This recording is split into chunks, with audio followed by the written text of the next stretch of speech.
There's a lot of discussion about Isiah Thomas, and this is what'll happen. We haven't had Isiah on our show. My guess would be Isiah might not come on our show. He might. I don't know. Lee Maylock, who, of course, books our show, she's new to the company. I would love for her to, if Isiah wants to come on, because Isiah is a really bright, well-spoken, brilliant dude. And I want to make sure I point this out. I personally think he's an unbelievable player. Unbelievable. But I would also point out that, look, he said and did some things along the way that it's the old, you make your bed, you got to sleep in it. And look, I've said and done stupid things. Personal life, professional life, basketball life, you name it. Done things. And there are going to be moments that somebody is going to say like, hey, remember you did that? Yeah, I didn't like that. And because of it, I'm not going to help you out. Right? And at the time when it's you and you're that guy, you're like, man, F that dude. He don't want to help me out. But then, usually you get older, you're like, yeah, he was kind of right. Kind of right. Isiah Thomas was a great player based upon his level of success. Yeah, he belonged on the dream team. But look, Rod Thornton, who was working for the NBA at the time, former general manager of the Chicago Bulls, who drafted Michael Jordan, he's quoted as saying, like, look, it was never a part of our discussion. It might have been a part of a discussion above my pay grade or with somebody else, but Michael Jordan never said, if Isiah's playing, I'm not playing. Which to me, I almost feel like it was unspoken. Everyone knew Jordan didn't like Isiah. The assumption was that Isiah froze him out at the All-Star game. Everyone knew Isiah didn't shake hands with him. Whether or not he meant it or he was backing up, holy crap, pizza just arrived. He was backing up his teammate, Dennis Rodman. He did jokingly, but no one knew if he didn't say, I'm just joking. He kind of laughed afterwards, said, if Larry Bird was a black guy, he'd just be another guy. Like, these things did happen. When Magic Johnson announced he had HIV, Isiah Thomas was the one who Magic Johnson believed was spreading rumors that he was gay. These things happened. And so because of it, Isiah Thomas's legacy is not going to be that dude was a straight up baller. I would be okay if you want to tell me that Isiah Thomas is the greatest point guard of his generation. My problem with that would be, man, a lot of dudes didn't like him. And one of the things about being a point guard is generally everybody likes playing with you. I'm not going to sit here and tell you that I'm anywhere near as good as Stockton, Nash, or any of those guys. Okay? But I can tell you that to a man, every dude that's ever played with me that I know of, and many guys that I played against, like, boy, I'd love to play with you. Because my sole purpose in basketball was to dime dudes up to make them look better. Figure out where they needed it, how they needed it, and get them to that so they could be the best version of themselves.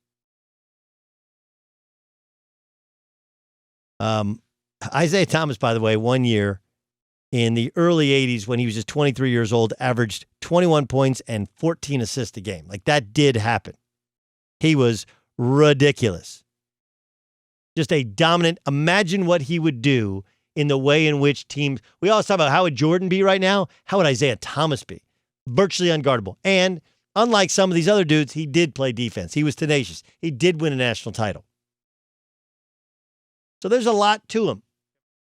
But all we think about now, and this is, remember, he retired in 1994. So we're talking 20 years after the fact. I guess I'd surprise you if I told you that Isiah Thomas averaged over 20 and 10 4 consecutive years and is arguably the best point guard of that era. Arguably. I'd take Stockton. That would be my guy. But you could make that argument because he won titles and Stockton did not.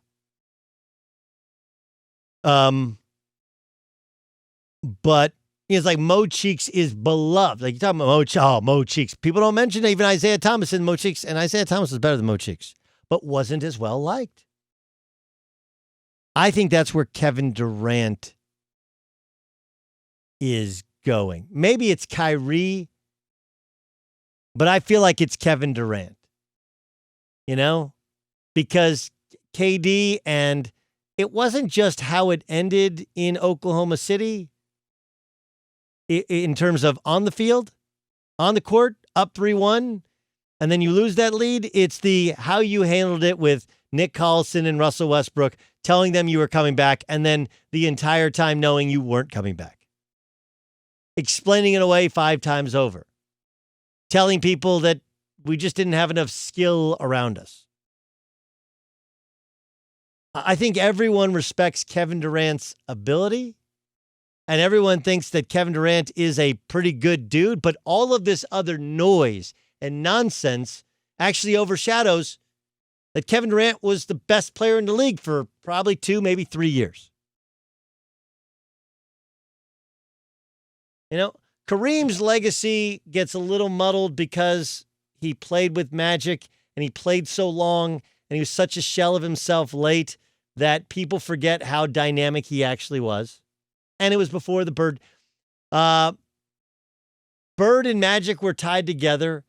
Bird, obviously, career cut short by injury. Magic, career cut short by HIV. Jordan's legacy, the only thing, that could be a negative was he came back with the Wizards and then took 1.5 years off for baseball. Like, they all have kind of complicated sort of legacies at the end. LeBron is going to be, he did switch teams, but, let's see, he may win a championship with the Lakers, and that makes it look different. Kevin Durant, a lot like Isiah Thomas, won 2 titles in the middle of his career. Kevin Durant was an MVP, which Isiah Thomas was not. Wasn't the MVP of the league. And Kevin Durant was also a 2-time finals MVP. But I think he's trending the way of Isiah Thomas from this perspective. When he gets done playing, will people go back and go, Kevin Durant, really a better scorer than Kobe Bryant? Right? Do you think people are going to say that? That Kevin Durant was a walking bucket, and he won games. Kevin Durant led the league in scoring 4 different times. 4 different times. And look, if you prorate what he was doing, it's unbelievable what he did in Golden State. He averaged 25, 26, and 26, and he did so playing 5 less minutes a game. Again, prorate the stats. He's essentially averaging 30 a game. Shooting 51, 42, and 89%. Career highs in assists and in block shots. The dude was dominant. The 3 years in Golden State, which could have ended up, if he didn't get hurt, probably ends up in 3 titles, right? 33 minutes a game, which is 5 less than he averaged for the rest of his career. He averaged 25 or 26. He shot over 50% from the field, 51, 52, about 40% from 3, and about 89% from the free throw line. He averaged more rebounds, more assists, and more block shots than he had at any other time in his career with fewer minutes. And if Kevin Durant plays a season or 2 seasons with Brooklyn, puts up huge numbers, what's the story going to be about? Left the Thunder to join a 73-win team. He and Draymond had it out. It was always Steph Curry's team. He was always fighting to get out of the shadows of LeBron James and trying to prove to himself he's the best player. And he goes to Brooklyn and he plays, and guys all respect him, but he's kind of a different sort of dude. I don't think KD will be hated the way that Isiah was hated by his contemporaries. But I do think that, kind of like Isiah Thomas, he'll be very, very misunderstood.